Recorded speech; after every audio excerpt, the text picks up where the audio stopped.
pokazuje lošiju skupinu zemalja, Estonija, Finska, Slovenija.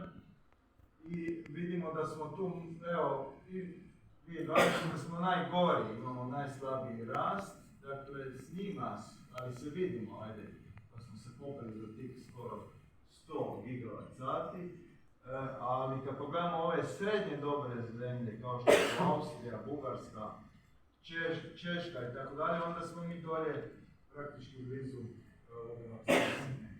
Dakle, lijepa da se vidimo, a kad bi se usporedili sa ovima najboljima, to ne vrijedi ni gledati, jer je da nam ne bi bilo loše od naših tragičnih situacija.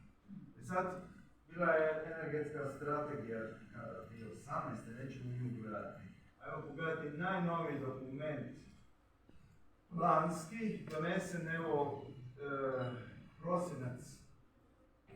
prosinac 2019. godine. To je takozvani energetsko-klimatski plan za razdoblje do 2030. koji smo bili dužni napraviti po ovome Green Dealu iz 2020. Odnosno ne po njemu, nego po Clean Energy Package koji je bio 2019. I to je donešeno. Međutim, šta tamo stoji za energente? Evo, možemo vidjeti što stoji, dakle 768 MW do 2030 se planira, dakle u jednom dokumentu koji je plan. Znači, to je nama cilj, to je neko postavio kao cilj. Šta je tih 768 MW?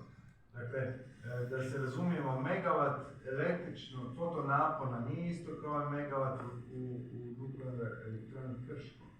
Ona radi sve sate u godinu do remonta. Proizvede 9000, ne znam koliko